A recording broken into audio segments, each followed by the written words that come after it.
Best health packages up to 80% discount. Tirumala Diagnostics. Hi Sundara Ramireddy from RCP technologies అండి. ఇది December మంత్లో mutual fund ఎలా investments ఎలా పెరిగినాయి అని చెప్పేసి వీడియో అండి. లాస్ట్ మంత్ తోటి Indian mutual fund asset management size 50 lakhs crore అండి. హిస్టరీలో first time 50 lakhs crore reach అయింది డిసెంబర్ మంత్లో, లాస్ట్ డిసెంబర్లో. అండ్ ఎస్ఐపి అకౌంట్స్ కూడా ఆల్ టైమ్ హై రికార్డ్ అండి. అండ్ డిసెంబర్ అలోన్ 40 lakhs కొత్త అకౌంట్స్ క్రియేట్ అయినాయి, ఎస్ఐపి అకౌంట్స్. దాన్ని బట్టి మీరు ఊహించండి, 40 lakhs SIP account, that is history అనమాట లాస్ట్ డిసెంబర్లో. అండ్ ఎయిమ్స్ సైజ్ కూడా అన్ని మ్యూచువల్ ఫండ్స్ కలిపి మేనేజ్ చేసే అసెట్ సైజ్ కూడా 50 lakhs crore దాటిందండి. ఈ లెక్కన లాస్ట్ 1 year అలోన్, లాస్ట్ జనవరిలో బిగిన్ అయినప్పుడు 40 lakhs crore దగ్గర ఉందండి మ్యూచువల్ ఫండ్ ఎయిమ్స్ సైజు. ఇప్పుడు అది 50 lakhs crore రీచ్ అయింది అనమాట. చాలా ఫాస్ట్గా గ్రో అవుతుంది మార్కెట్ అండి ఇది. అండ్ మొత్తం మీద అన్ని రకాల మ్యూచువల్ ఫండ్ మనం చూసుకుంటే కనుక, and Parag Parikh flexi cap వాళ్ళు, ఫరాగ్ ఫారిక్ చాలా ఫేమస్ మ్యూచువల్ ఫండ్ అండి ఫ్లెక్సీ క్యాప్లో. వాళ్ళు 60% గ్రోత్ అయ్యారు 1 yearలోనే. అండ్ అన్నిటికన్నా హైయెస్ట్ గ్రోత్ మాత్రం క్వాంట్ మ్యూచువల్ ఫండ్ అండి. 120% పెరిగినాయి వాళ్ళ అసెట్స్. అంటే పర్టికులర్గా స్మాల్ క్యాప్ వాళ్ళదైతే ఆల్మోస్ట్ 13,000 crores దాటిందండి ఒక స్మాల్ క్యాప్ మ్యూచువల్ ఫండ్ ఒకటి వాళ్ళు రన్ చేసేది. సో ఓవరాల్గా 1 yearలో క్వాంట్ మ్యూచువల్ ఫండ్ వాళ్ళ అసెట్స్ 120% గ్రోత్ అయితే, సెకండ్ బెస్ట్ అసెట్ ఏంటంటే ఫారిక్ మ్యూచువల్ ఫండ్ అనమాట, 60% గ్రోత్ అయింది. సో ఓవరాల్గా లాస్ట్ మంత్లో మనం కనుక చూసుకుంటే మనీ ఫ్లో ఎలా అయింది చూద్దాం. డిసెంబర్ మంత్లో ఒక థీమాటిక్కి 6,000 crores వచ్చిందండి. థీమాటిక్ అంటే షార్ట్ టర్మ్ పాయింట్ ఆఫ్లో అయితే బాగుంటుందండి, బట్ లాంగ్ టర్మ్లో అంత కంఫర్ట్ ఏం కాదు. బట్ కొంతమందికి ఇష్టం, like defence fund, banking fund, consumption fund, ఇలా ఒక థీమ్ వైజ్ పెడుతుంటారు అనమాట. రెండోది నెక్స్ట్ బిగ్గెస్ట్ అట్రాక్టర్ అంటే స్మాల్ క్యాప్ అండి. అంటే స్మాల్ క్యాప్ 3,800 crores అండి గ్యాదర్ చేసింది మనీ లాస్ట్ మంత్లో. And third one large and mid cap 2,000 crores money gather చేసింది. తర్వాత మల్టీ క్యాప్ 1,800 crores గ్యాదర్ చేసింది. And mid cap 1,300 crores. And value buying 1,200 crores. Market all time హైలో ఉందండి, but value buying నడుస్తుంది కేవలం 1,200 crores. So December మంత్లో most mutual fund invest చేసింది ఎక్కడంటే థీమాటిక్లో అన్నమాట, 6,000 crores. తర్వాత అంటే స్మాల్ క్యాప్. సో మొత్తానికైతే డిసెంబర్ మంత్లో మాత్రం హిస్టరీ క్రియేట్ చేసిందండి.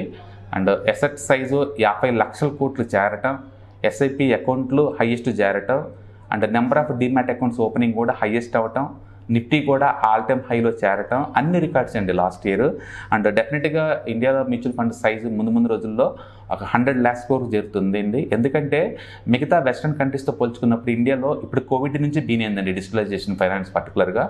అండ్ ఇప్పటి వరకైతే అసెట్ మేనేజ్మెంట్ చేసి ఈ companies total assets GDP growth ratio కనుక చూసుకుంటే కేవలం 17% ఉందండి. That is very lowest compare to any other country అనమాట. అంటే మ్యూచువల్ ఫండ్ అసెట్లు మేనేజ్ చేసే మొత్తం టోటల్ సైజ్తో పోల్చుకుంటే జీడిపి గ్రోత్ కంపేర్ చేసినప్పుడు కేవలం 70% ఉంది. పక్కనున్న చైనాలో కూడా ఈ జనాభా అది కూడా మనలాగానే ఎక్కువ అండి, బట్ అది మోర్ దెన్ 20% ఉంది. కాబట్టి ఈ మ్యూచువల్ ఫండ్ ఇంకా గ్రోత్ అయ్యే ఛాన్స్ ఎక్కువ ఉంటుంది. మీరు కనుక ఈ మ్యూచువల్ ఫండ్ ఏరియాలో వీటిని ఎన్కరేజ్ చేసుకోవాలంటే ఏఎంసీ కంపెనీస్లో ఇన్వెస్ట్ చేసుకోవచ్చు. రెండోది అంటే mutual fund registries like cams, caffeine ఇలాంటి కంపెనీలు ఇన్వెస్ట్ చేయడం ద్వారా ఈ మ్యూచువల్ ఫండ్ గ్రోత్ని మనం ఎన్కాష్ చేసుకోవచ్చు అనమాట. కాబట్టి ముందు రోజుల్లో ఈ మ్యూచువల్ ఫండ్స్ ఎక్కువ వెల్త్ క్రియేట్ చేసే ఛాన్స్ ఎక్కువ ఉంది. ఎందుకంటే యూపీఐ పేమెంట్లు వచ్చిన తర్వాత చిన్న వాళ్ళందరూ కూడా డిజిటలైజేషన్లో ఒక పార్ట్నర్గా అయ్యారండి. సో ప్రతి ఒక్కళ్ళు ఎంత అమౌంట్ వస్తుంది, ఎంత జనరేట్ చేస్తారని చెప్పేసి లెక్కలు తెలుతున్నాయి. దాంతో ఏంటంటే జీడిపి గ్రోత్ అఫీషియల్గా మనకి వస్తుంది. ఒకప్పుడు కూడా ఇదే గ్రోత్ ఉన్నా సరే మనకు తెలిసేది కాదు, ఎందుకంటే అది క్యాష్ బేస్డ్ ఎకానమీ. ఇప్పుడు డిజిటల్ బేస్డ్ ఎకానమీ కాబట్టి అన్నిటికీ లెక్కలు తెలుస్తున్నాయి, కాబట్టి మనకు క్లియర్గా అర్థమవుతుంది ఎంత మనీ జనరేట్ చేస్తున్నారు, ఎవరెవరు ఎంత అనేది. కాబట్టి ఈ మ్యూచువల్ ఫండ్ సైజ్ ఇంకా పెరిగే ఛాన్స్ ఎక్కువ ఉంది. సో మార్కెట్ ఆల్ టైమ్ హైలో ఉంది. ఈ టైంలో ఓన్గా డిసిషన్ తీసుకొని స్టాక్ స్పెసిఫిక్ యాక్షన్ చేసే బదులు మ్యూచువల్ ఫండ్లో ఇన్వెస్ట్ చేయడం ద్వారా మనం ఎక్కువ రేట్ ఆఫ్ రిటర్న్ జనరేట్ చేసుకోవచ్చు. ఎందుకు మ్యూచువల్ ఫండ్లో మనకి మనీ వస్తున్న స్టాక్ స్పెసిఫిక్ రాదు అంటే, స్టాక్స్ మీరు తీసుకుంటే ఎవ్రీడే ట్రాక్ చేస్తుంటారండి. ఎవ్రీడే ట్రాక్ చేసినప్పుడు అది కొంచెం డౌన్ అయితే ప్యానిక్ అవుతుంటుంది. మ్యూచువల్ ఫండ్లో ఎవరు ట్రాక్ చేయరండి, అది ఆల్ టైమ్ హైలో ఉన్న ఆల్ టైమ్ లోలో ఎవరు పట్టించుకోరు. అందుకని మనం పట్టించుకోకపోవడం వల్ల, అంటే ఫండ్ మేనేజర్స్ ఆల్రెడీ మానిటర్ చేయడం వల్ల పర్ఫార్మెన్స్ బాగుండే ఛాన్స్ ఎక్కువ ఉందన్నమాట. కాబట్టి లాంగ్ టర్మ్ ఇన్వెస్ట్మెంట్స్ ఎప్పుడు కూడా కొంత టైం దానికి ఇస్తేనే అది ఎఫిషియన్సీ చేసే ఛాన్స్ ఎక్కువ ఉంది. గుర్తుపెట్టుకోండి, గుర్తుపెట్టుకోండి, మిల్క్ని పదే కదిలిస్తే కర్డ్ అవ్వదండి. మిల్క్ని దాన్ని తోడేసి 12 అవర్స్ వదిలేస్తేనే కర్డ్గా మారుద్ది. మనం అరగంటకోసారి మనం దాన్ని కదిలిస్తున్నాం అనుకోండి, అది ఎప్పటికీ కర్డ్గా మారదు. మ్యూచువల్ ఫండ్స్ కూడా అంతే. మీరు పెట్టుకుంటే కనీసం ఒక 2-3 ఇయర్స్ టైం కనుక ఇస్తే డెఫినెట్గా that is going to give the good returns అనమాట. అంటే మోర్ ఓవర్ మనం ఫండ్ మేనేజర్ చేతుల్లో చాలా సేఫ్ అండ్ సెక్యూర్గా ఉంటాం కాబట్టి you are going to make the more money. So ఇండియాలో ఈ డిజిటలైజేషన్ ఫైనాన్స్ అనేది ప్రాపర్గానే మూవ్ అవుతుందండి.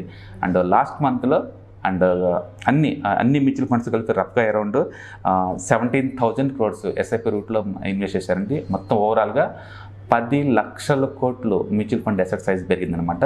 అండ్ అన్ని వర్టికల్స్లో కూడా మంచి రిటర్న్స్ వచ్చింది. ఈవెన్ వరస్ట్ మ్యూచువల్ ఫండ్స్ కూడా తక్కువ అంటే 20% దాకా జనరేట్ చేసిందండి. అండ్ బెస్ట్ మ్యూచువల్ ఫండ్స్ కొన్ని అయితే మాత్రం 60-70 దాకా కూడా జనరేట్ చేసింది అనమాట. Okay, keep continue the investments in mutual funds. All the best. Thank you.